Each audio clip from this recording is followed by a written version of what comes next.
Assalamualaikum warahmatullahi wabarakatuh. Halo teman-teman semua. Kami dari kelompok 4 yang beranggotakan Ilmia Esa Damayanti, Anissa Zahro, dan Yohana Vicky Septialaras. Di sini kami akan mempresentasikan materi mengenai penawaran tenaga kerja. 1. Deskripsi konsep penawaran tenaga kerja. Yang pertama, deskripsi mengenai konsep penawaran tenaga kerja. Penawaran tenaga kerja adalah jumlah tenaga kerja yang dapat disediakan oleh pemilik tenaga kerja pada setiap kemungkinan upah dalam jangka waktu tertentu. Dalam teori klasik, sumber daya manusia atau pekerja merupakan individu yang bebas mengambil keputusan untuk bekerja atau tidak. Bahkan, pekerja juga bebas untuk menetapkan jumlah jam kerja yang diinginkannya. Teori ini didasarkan pada teori tentang konsumen, di mana setiap individu bertujuan untuk memaksimumkan kepuasan dengan kendala yang dihadapinya. Sedangkan menurut Belante dan Jackson, penawaran tenaga kerja menjelaskan hubungan antara upah dengan jumlah tenaga kerja yang ditawarkan. Jumlah tenaga kerja keseluruhan yang disediakan bagi suatu perekonomian tergantung pada jumlah penduduk, persentase jumlah penduduk yang masuk dalam angkatan kerja, dan jumlah jam kerja yang ditawarkan oleh angkatan kerja. Masing-masing dari ketiga komponen dari jumlah tenaga kerja tersebut tergantung pada besar upah pasar. 2. Deskripsi penawaran individu dan tenaga kerja. Penawaran individu pasar tenaga kerja. Penawaran individu tenaga kerja adalah jumlah tenaga kerja yang dapat disediakan oleh pemilik tenaga kerja pada setiap kemungkinan upah dalam jangka waktu tertentu. Dalam teori klasik, sumber daya manusia atau pekerja merupakan individu yang bebas mengambil keputusan untuk bekerja atau tidak. Teori ini didasarkan pada teori tentang konsumen, di mana setiap individu bertujuan untuk memaksimumkan kepuasan dengan kendala yang dihadapinya. Menurut G.S. Becker, kepuasan individu bisa diperoleh melalui konsumsi atau menikmati waktu luang. Selanjutnya, penawaran pasar tenaga kerja merupakan hubungan antara penawaran harga tenaga kerja atau upah dengan jumlah total tenaga kerja yang disediakan di pasar. Pasar tenaga kerja dapat diartikan sebagai suatu pasar yang mempertemukan penjual dan pembeli tenaga kerja. Pasar tenaga kerja diselenggarakan dengan maksud untuk mengkoordinasi pertemuan antara para pencari kerja dan orang-orang atau lembaga-lembaga yang membutuhkan tenaga kerja. Untuk menciptakan kondisi yang sinergi antara kedua belah pihak, yakni antara penjual dan pemberi tenaga kerja, maka diperlukan kerjasama yang baik antara semua pihak yang terkait, yaitu penjual tenaga kerja, pembeli tenaga kerja, dan juga pemerintah. Fungsi pasar tenaga kerja. Pasar tenaga kerja memiliki fungsi yang sangat luas, baik dalam sektor ekonomi maupun sektor-sektor yang lain. Fungsi pasar tenaga kerja yaitu yang pertama, sarana penyaluran tenaga kerja. Yang kedua, sarana untuk mendapatkan informasi tentang ketenagakerjaan. Dan yang ketiga, sarana untuk mempertemukan pencari kerja dan orang atau lembaga yang membutuhkan tenaga kerja. Selanjutnya, manfaat pasar tenaga kerja. Yang pertama, membantu para pencari kerja dalam mendapatkan pekerjaan sehingga bisa mengurangi pengangguran. Yang kedua, membantu orang-orang atau lembaga-lembaga yang memerlukan tenaga kerja untuk memperoleh tenaga kerja. Dan yang ketiga, membantu pemerintah dalam mengatasi permasalahan ketenagakerjaan. 3. Derivasi kurva penawaran tenaga kerja. Kurva penawaran tenaga kerja mempunyai bagian yang melengkung ke belakang. Pada awalnya, tingkat upah tertentu atau W1 akan menyebabkan jam kerja seseorang menjadi Q1. Apabila terjadi peningkatan upah dari W1 ke W2, maka akan menambah alokasi waktu untuk bekerja, yaitu Q1 ke Q2. Karena biaya kesempatan dari tidak bekerja makin mahal, penawaran tenaga kerja pun meningkat. Tetapi, sampai tingkat upah tertentu atau W3, seseorang merasakan waktu nilai hidupnya atau utilitas hidupnya telah menurun karena hampir seluruh waktu digunakan untuk bekerja. Akhirnya, dia merasa biaya kesempatan dari bekerja amat mahal, dan jam kerja pun berkurang dari Q2 ke Q3, yang mengakibatkan slope kurva penawaran tenaga kerja menjadi negatif. Hal ini disebut backward bending supply curve.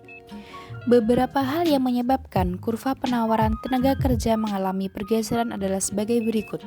Yang pertama, perubahan selera. Salah satu faktor yang mempengaruhi adalah perubahan selera atau sikap terhadap pekerjaan. Pada tahun 1950 merupakan hal yang wajar apabila seorang wanita hanya tinggal di rumah sambil mengasuh anak. Tetapi saat ini lebih banyak ibu rumah tangga yang memilih untuk bekerja dan akibatnya terjadilah peningkatan penawaran tenaga kerja. Yang kedua yaitu perubahan kesempatan alternatif. Penawaran tenaga kerja pada setiap pasar atau tenaga kerja bergantung pada kesempatan yang tersedia pada pasar tenaga kerja lainnya. Contoh, apabila upah yang diperoleh para pemetik buah pir tiba-tiba meningkat, sebagian pemetik buah pir mungkin memilih untuk beralih ke pekerjaan lain. Penawaran tenaga kerja pada pasar pemetik buah pir mengalami penurunan. Dan yang ketiga yaitu imigrasi.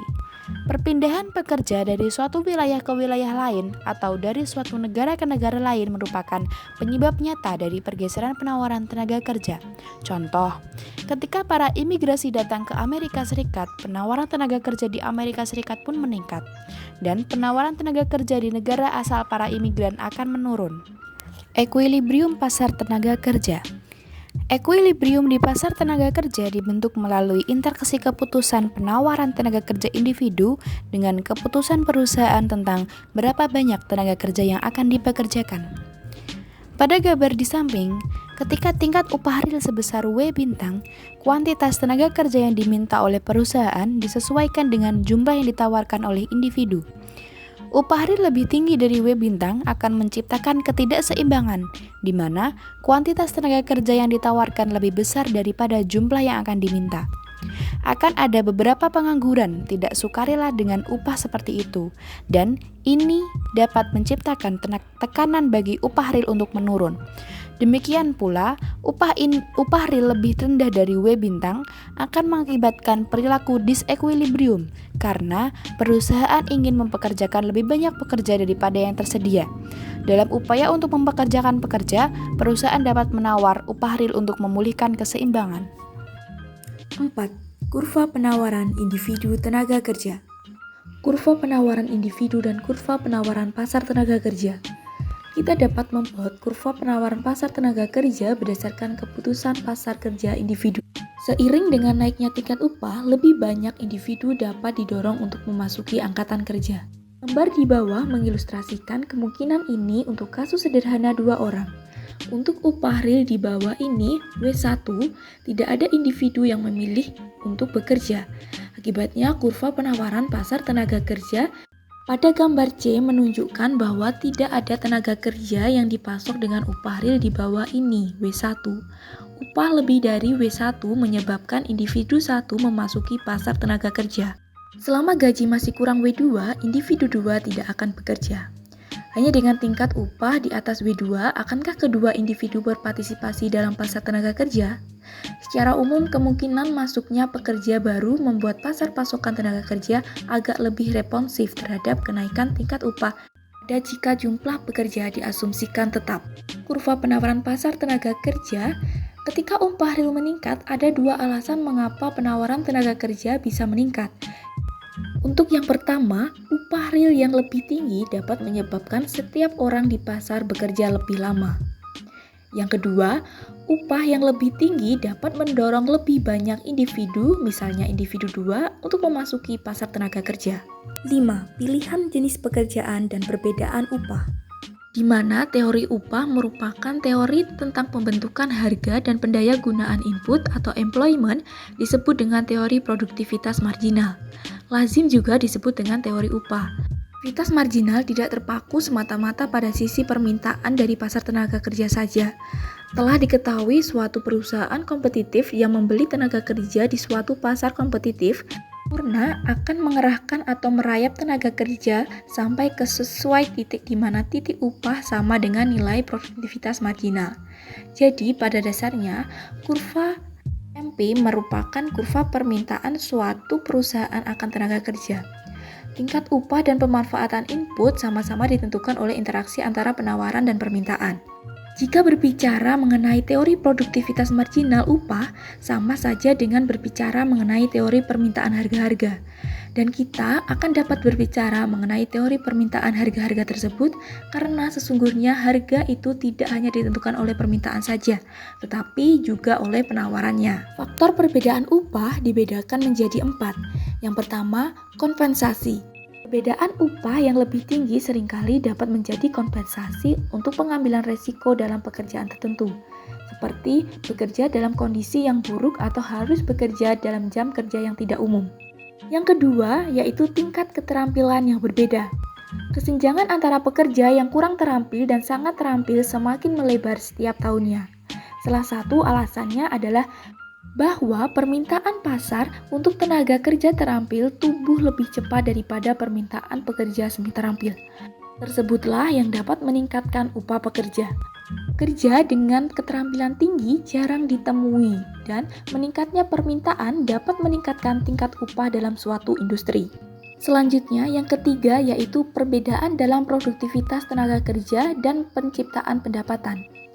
Pekerjaan dengan efisiensinya paling tinggi dan kemampuan untuk menghasilkan pendapatan bagi perusahaan dihargai dengan upah lebih tinggi. Ekonom dan analisis kota seringkali dibayar sangat tinggi. Mereka dapat mengklaim bonus tahunan berdasarkan kinerja. Keempat, yaitu serikat pekerja dan daya tawar kolektif.